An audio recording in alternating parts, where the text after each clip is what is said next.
नमस्कार मित्रहो. तुम्ही कधी आरशासमोर उभे राहून स्वतःच्या डोळ्यात डोळे घालून मनापासून हे म्हटलंय का की मी जसा आहे तसा स्वतःवर प्रेम करतो? बहुतेक जण नाही म्हणतील. उलट आरशात बघताना आपल्याला आपल्यातल्या चुका दिसतात. मी किती जाड झालोय, माझे केस गळतायत, माझ्या चेहऱ्यावर सुरकुत्या आल्यात. आपण स्वतःचे सर्वात मोठे टीकाकार असतो.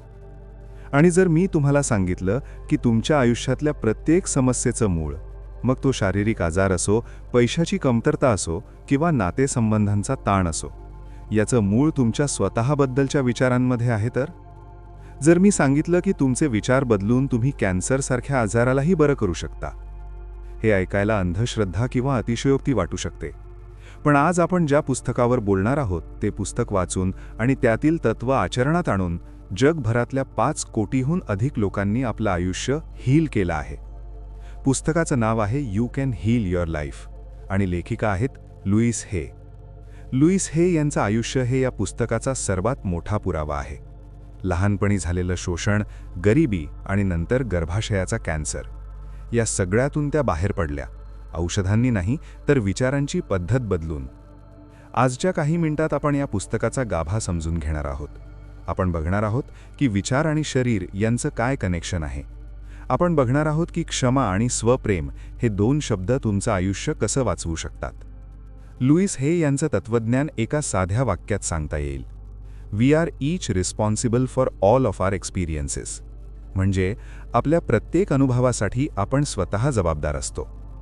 हे ऐकायला थोडं कठोर वाटतं. काय म्हणजे माझ्यावर झालेला अन्याय किंवा माझा अपघात याला मी जबाबदार आहे? लुईस हे म्हणतात त्या घटनेला तुम्ही जबाबदार नसाल, पण त्या घटनेबद्दल कसा विचार करायचा आणि कसं वागायचं याची जबाबदारी तुमची आहे. तुम्ही टोमॅटोचं बी लावून गुलाबाच्या फुलाची अपेक्षा करू शकता का? नाही. तसंच जर तुम्ही मनात द्वेष, राग आणि भीतीची बीजे पेरली तर तुम्हाला आयुष्यात प्रेम आणि आरोग्य कसं मिळेल? The point of power is always in the present moment. शक्तीचा केंद्रबिंदू नेहमी वर्तमान काळात असतो. आपण काय करतो? आपण भूतकाळातल्या जुन्या सडलेल्या विचारांना पकडून ठेवतो. माझ्या आईने मला लहानपणी त्रास दिला, माझ्या शिक्षकांनी माझा अपमान केला. लुईस हे म्हणतात तो भूतकाळ आता अस्तित्वात नाही, तो फक्त तुमच्या आठवणीत जिवंत आहे आणि तुम्ही त्याला खत पाणी घालत आहात. विचार करा, आपण आपल्या घराची सफाई करतो, कचरा बाहेर टाकतो. मग आपण आपल्या मनाची सफाई का करत नाही?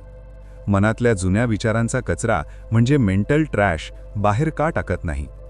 जर तुम्ही स्वतःला सतत सांगत असाल की मी पुरेसा नाही, I am not good enough, तर जग तुम्हाला तसेच अनुभव देईल जे सिद्ध करतील की तुम्ही खरंच पुरेसे नाही आहात. ब्रह्मांड कधीच तुमच्याशी वाद घालत नाही, ते फक्त म्हणतं तथास्तु. लुईस हे यांनी हजारो लोकांचा अभ्यास केला आणि त्यांना आढळलं की आपल्या सर्व शारीरिक आणि मानसिक समस्यांची मुळे फक्त 4 नकारात्मक भावनांमध्ये आहेत. त्या भावना कोणत्या? 1. टीका, सतत स्वतःला आणि दुसऱ्याला नाव ठेवणे. 2. राग, जुन्या गोष्टींचा राग मनात साठवून ठेवणे. 3. अपराध भाव, म्हणजे मी चूक केली, मी वाईट आहे अशी भावना. 4. भीती, म्हणजे भविष्याची किंवा बदलाची भीती. लुईस हे म्हणतात resentment is like taking poison and expecting the other person to die. म्हणजे राग धरणं म्हणजे स्वतः विष पिणं आणि समोरच्याचा मृत्यू व्हावा अशी अपेक्षा करणं. या 4 गोष्टी आपल्या शरीरात एक केमिकल रिॲक्शन करतात. जेव्हा तुम्ही खूप काळ राग धरून ठेवता तेव्हा तो राग शरीरात गाठीच्या रूपानं बाहेर येतो. हे लुईस हे यांचं स्वतःचं ऑब्झर्वेशन आहे. त्यांचा कॅन्सर हा त्यांच्या बालपणातील अत्याचाराबद्दलचा दाबून ठेवलेला राग होता. टीका काय करते? ती संधिवात आणते. जे लोक सतत इतरांवर टीका करतात किंवा स्वतःवर टीका करतात त्यांची हाडं आणि सांधे जखडतात. अपराधभाव काय करतो? तो वेदना शोधतो. ज्याला गिल्ट आहे त्याला शिक्षा हवी असते, म्हणून अशा लोकांचे अपघात होतात किंवा त्यांना सतत दुखणी लागतात. स्वतःला विचारा, या 4 पैकी कोणता शत्रू माझ्या मनात घर करून बसलाय? आता आपण या पुस्तकाच्या सर्वात प्रसिद्ध आणि क्रांतिकारक भागाकडे वळूया. लुईस हे म्हणतात शरीर हे मनाचं आरसा आहे. तुमचा प्रत्येक आजार तुम्हाला काहीतरी सांगण्याचा प्रयत्न करतोय. पुस्तकाच्या शेवटी त्यांनी एक मोठी यादी दिली आहे. एका बाजूला आजार आणि दुसऱ्या बाजूला त्याचं प्रभाव्य मानसिक कारण. काही उदाहरणं बघूया जी तुम्हाला आश्चर्यचकित करतील. 1. डोकेदुखी. हे कधी होतं? जेव्हा तुम्ही स्वतःला अवैध ठरवता, म्हणजे इनव्हॅलिडेट करता. जेव्हा तुम्ही स्वतःला कमी लेखता, पुढच्या वेळी डोकं दुखेल तेव्हा स्वतःला विचारा, मी स्वतःवर कुठे टीका केली, आणि स्वतःला माफ करा. डोकेदुखी जाईल. मानदुखी. मान लवचिक असते, ती आपल्याला वेगवेगळ्या दिशांनी बघायला मदत करते. जेव्हा तुम्ही एखाद्या समस्येच्या दुसऱ्या बाजूला बघायला नकार देता किंवा हट्टीपणा करता, तेव्हा मान दुखते. 3. घसा. घसा हे अभिव्यक्तीचं केंद्र आहे. जेव्हा तुम्हाला काहीतरी बोलायचं असतं पण तुम्ही बोलू शकत नाही, जेव्हा तुम्हाला राग गिळावा लागतो, तेव्हा घसाचे विकार होतात. थायरॉइड हा आजार कोणाला होतो? ज्यांना वाटतं की मला माझ्या मनासारखं कधीच करायला मिळत नाही. 4. पाठदुखी. पाठीचा वरचा भाग दुखत असेल तर भावनिक आधाराची कमतरता. पाठीचा खालचा भाग दुखत असेल तर पैशांची भीती. 5. कॅन्सर.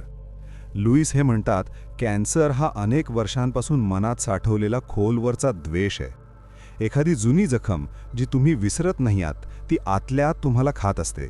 अर्थात डॉक्टर आणि औषधं महत्त्वाची आहेतच, पण जोपर्यंत तुम्ही त्या आजाराचं मानसिक मूळ काढत नाही, तोपर्यंत तो आजार पुन्हा पुन्हा डोकं वर काढेल. मग यावर उपाय काय? औषध काय आहे? लुईस हे एकच औषध देतात जे जगातील सर्व समस्यांवर चालतं. ते म्हणजे स्वतःवर प्रेम करणे. पण स्वतःवर प्रेम कसं करायचं? यासाठी त्यांनी एक टेक्निक दिली आहे, मिरर वर्क. हे ऐकायला सोपं वाटतं, पण करायला जगातील सर्वात कठीण गोष्टींपैकी एक आहे. रोज सकाळी आरशासमोर उभं राहायचं, स्वतःच्या डोळ्यात डोळे घालायचे आणि म्हणायचं, I love you, I really really love you. तुम्ही म्हणाल हे काय वेडेपण आहे? सुरुवातीला तुम्हाला रडू येईल, तुम्हाला आरशात बघावंसं वाटणार नाही, जुन्या चुका आठवतील. लुईस हे म्हणतात, हे सर्व होऊ द्या, पण थांबू नका. जसजसं तुम्ही स्वतःला आरशात बघून स्वीकाराल, तसतसे तुमचे प्रॉब्लेम्स वितळायला लागतील. स्वप्रेम म्हणजे काय? स्वप्रेम म्हणजे स्वतःवर टीका करणं थांबवणे. आज, आत्ता, या क्षणी स्वतःला दोष देणं बंद करा. तुम्ही जसे आहात, जाड, बारीक, यशस्वी, अपयशी, तसे स्वतःला स्वीकारा.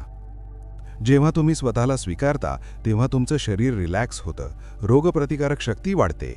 प्रेम हे जगातील सर्वात मोठं हीलिंग एनर्जी आहे.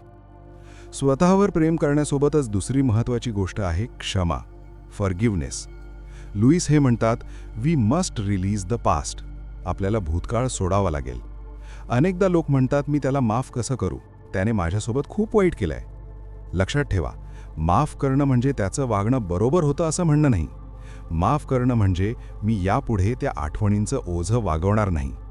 तुम्ही स्वतःच्या स्वातंत्र्यासाठी माफ करता. एका तुरुंगातून सुटका म्हणजे क्षमा, आणि त्या तुरुंगाची चावी तुमच्याच हातात आहे.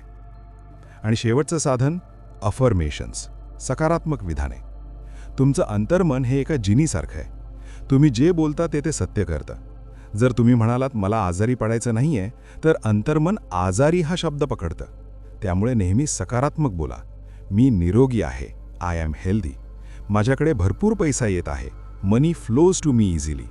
माझं आयुष्य सुरक्षित आहे, आय एम सेफ. ही वाक्य सतत म्हणा, गाताना, चालताना, काम करताना. सुरुवातीला हे खोटं वाटेल, पण जसं आपण बी पेरल्यावर लगेच झाड येत नाही, तसं हे आहे. तुम्ही बी पेरलंय, त्याला विश्वासाचं पाणी घाला, ते नक्की उगवेल. मित्रहो, काही मिनिटांच्या या प्रवासात आपण लुईस हे यांच्या विचारांची शक्ती अनुभवली. हे पुस्तक फक्त वाचायचं नाहीये, तर ते जगायचंय. या पुस्तकाचा सार काय आहे? 1.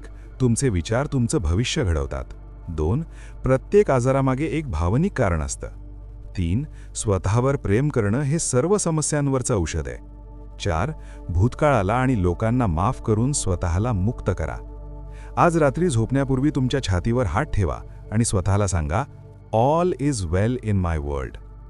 हे पुस्तक you can heal your life नक्की वाचा. जर तुम्ही हे पुस्तक अजून वाचलं नसेल, तर याची लिंक मी खाली डिस्क्रिप्शनमध्ये दिली आहे आणि कॉमेंट सेक्शनमध्येही पिन केली आहे. त्यावर क्लिक करून तुम्ही हे पुस्तक घरपोच मागवू शकता. हे पुस्तक तुम्हाला थोडंसं गिल्टी फील करायला लावेल, पण शेवटी तुम्हाला एक नवीन, निरोगी आणि आनंदी मी भेटवून देईल. तुम्ही तुमचा अमूल्य वेळ दिलात त्याबद्दल धन्यवाद.